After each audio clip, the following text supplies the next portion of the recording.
Hello there, ladies and gentlemen. Captain Shandy here. I hope everybody is staying safe and keeping well. Thank you very much for clicking on this video on my channel. We're on F1 2020, the Codemasters game on PS4. Today, as we are quite often, and there's two races in this video.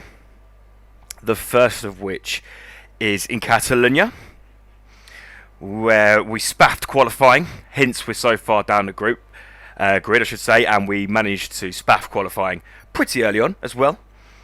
So there's only 3 people behind me, 2 people maybe, I'm not even sure. There's not many, there's a lot more in front, but as we know, in these games, utter chaos can ensue, and you can go from the back of the grid to the front within a lap, and we get going, and going straight away is a bad start. We go straight into the back of Toast, which is what we're going to be with a broken wing. Unbelievable. I honestly thought he was going to pull off there. He looked like he had a connection issue, and I didn't think I'd go right into the back of him. I thought he'd go, and as you can see, we're having some trouble with that broken wing as we come around the first long right-hander and struggle to keep the car in check. But hey-ho, it is what it is. As we can see, we just narrowly avoid Chrissy coming back onto the track there. Dust all over the tyres, and we had to take avoiding action and swerve as we come up this long open chicane here, which can be ever so tricky with cold tyres. Very easy to spin out if you get on the power too early there, as we get an exceeded track limits warning, and Toast has ended up as such in the barrier, so things not working out any better for him than they have for me.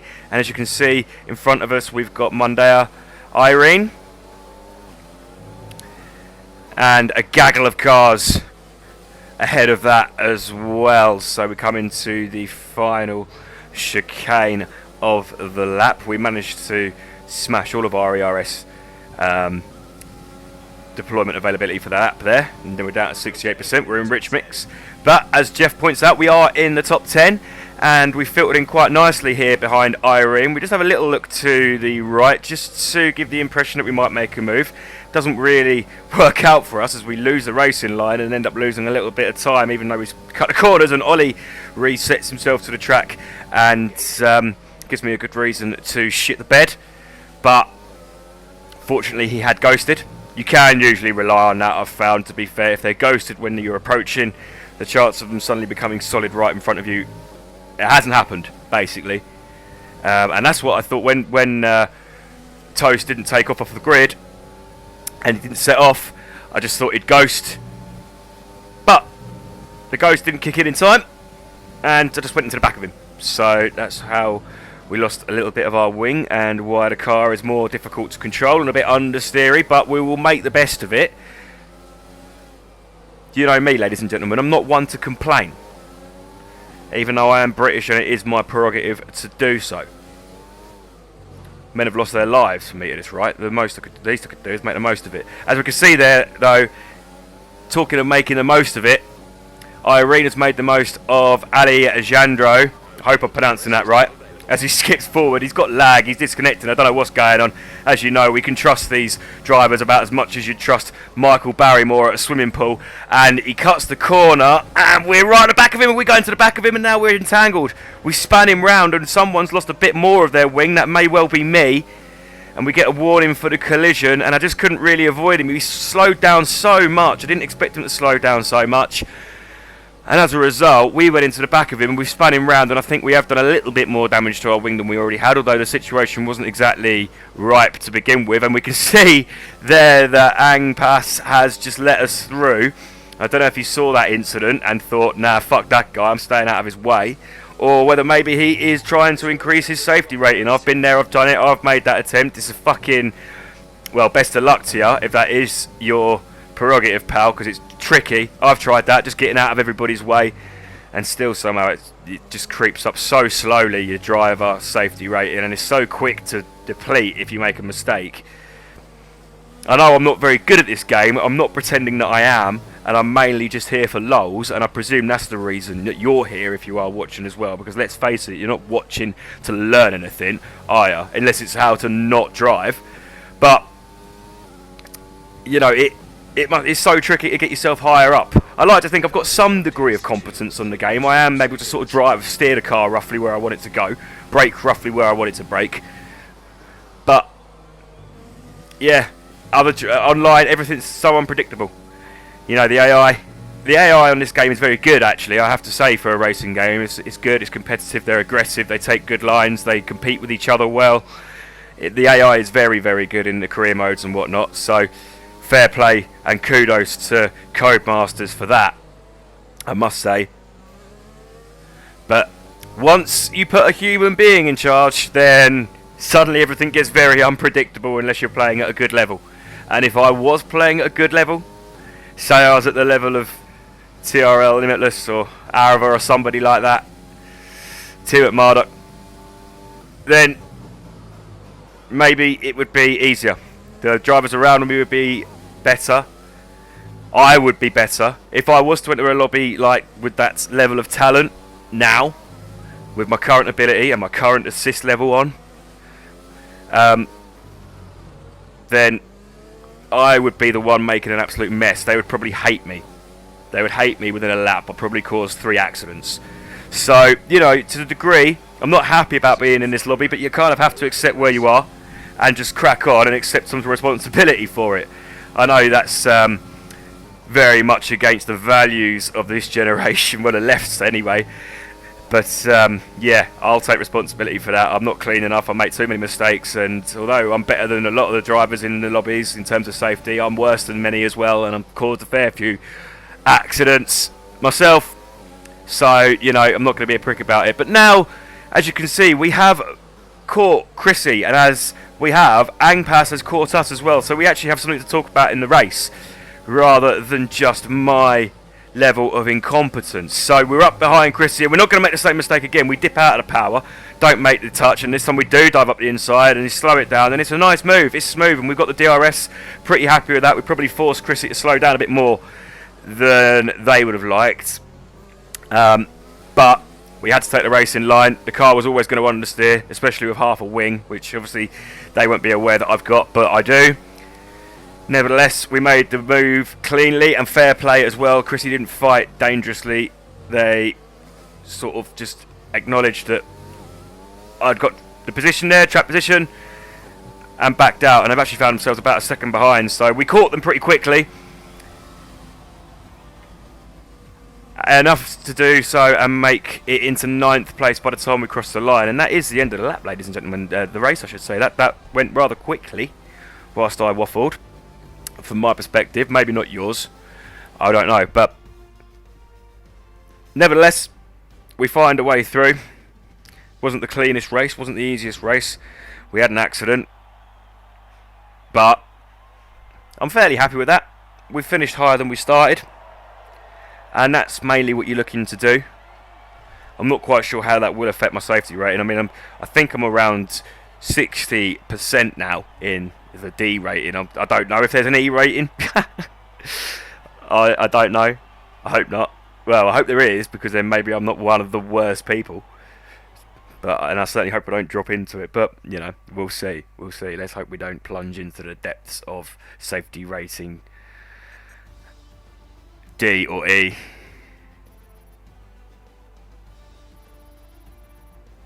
As you can see, we are getting closer to a few nice liveries and whatnot. And we'll leave that there and skip to the next race, shall we? Caught out by my own editing skills. And the next race is in Mexico, I think. Sunny Mexico. I like this track. It's a lot of fun. There's a few overtaking opportunities. One big long straight as well, so you have to have a fair degree of power, but it is also quite heavy on downforce. Lots of sweeping quick corners, particularly in the final sector, as we wait for the last of our competitors to connect. You can see Lewis Hamilton on pole. No surprises there.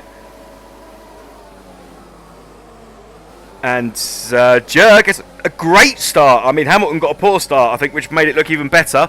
But Jer got a great start. Ollie got a very good start. We've got a decent start. Hamilton squeezes us to the right. and we squeeze him back to the left, and we get the car braked, and he goes round the outside. We get a warning for a collision. He's jumped inside in front of Ollie there and cut him right up as we take avoided action and just slow down to avoid the carnage. And maybe in doing so we caused an incident behind us, I'm not quite sure, but for whatever reason we have broken a little bit of a gap by almost a second to Irene behind us and the other cars there. As you can see, we go a bit wide, so does Ollie 1904, and the four of us are fighting for the podium places as we come into the sweeping final sector. This is where you need good downforce, not to cut corners like that, but we do get a decent run. And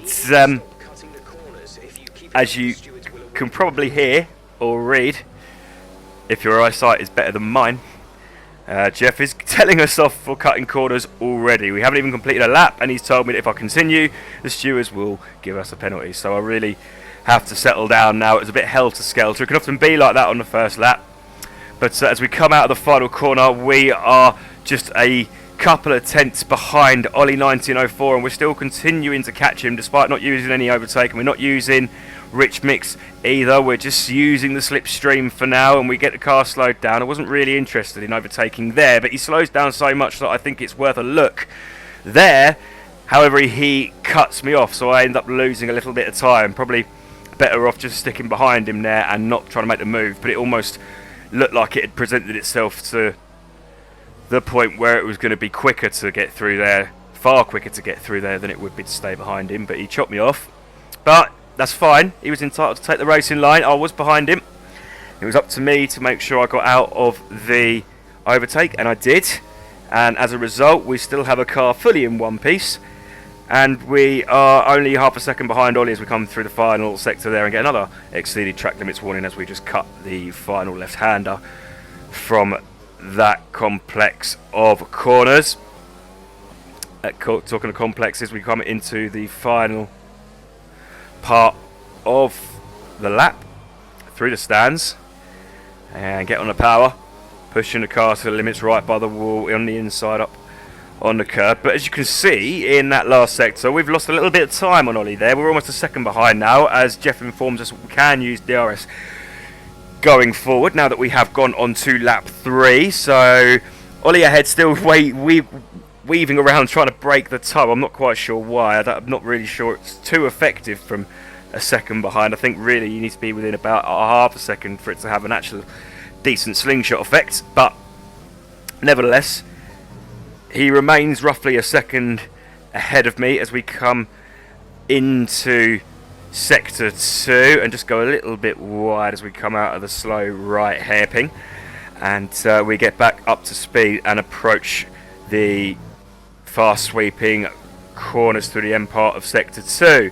Can we keep everything within the limits this time? We go a little bit slower, and no, we can't, but we do get, again, we get a good launch, and we find ourselves half a second behind Ollie now. And we also, up until the last lap, seem to be quicker in this sector here at the end of sector 3 through the grandstand, and we've done a much better job of it that time to make sure that we're still within touching distance come the DRS zone, which is what we needed and what we have got, as we were 700ths of a second behind Ollie as we cross the DRS line. So we use some overtake. We're down into single digits now, and we have the DRS open, Rich Mix on. We're closing the gap, but not quite at the rate that I would like to.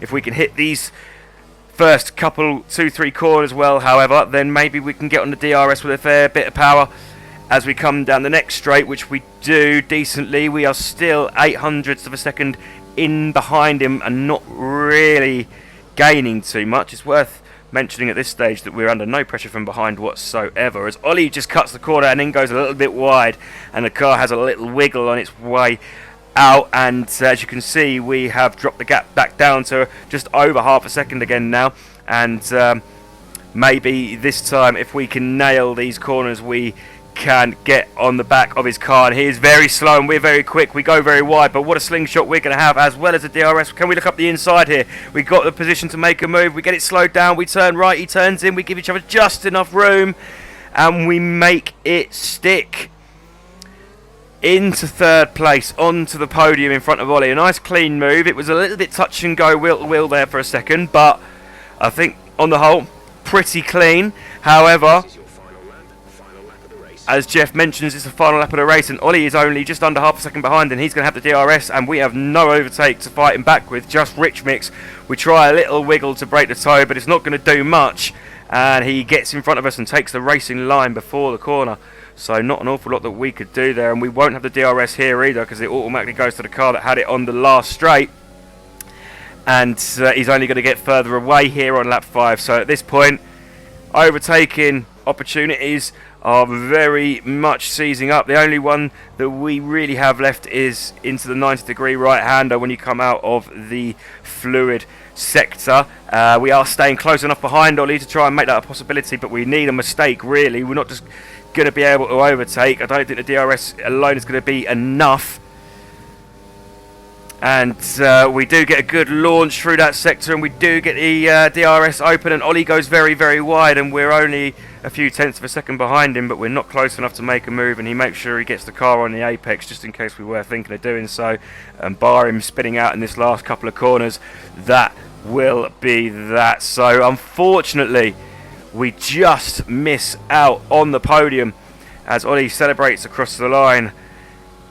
We just miss out on that podium. A good battle with Ollie, though, it must be said. That was some very enjoyable racing. That was a lot of fun, that race, even though there wasn't too many other cars involved. It was just the two of us. It was clean. It was intense. It was a lot of fun. That's what the racing is all about. And as I say, shame to miss out on the podium. Don't get to see ourselves up there today, but nevertheless, fourth, a decent result. Fairly happy with that. As Vasco versus Gamer 022 gets driver of the day, so congratulations to him. Good race, happy days. Congratulations to the winner, of course, as well, up there on the top step.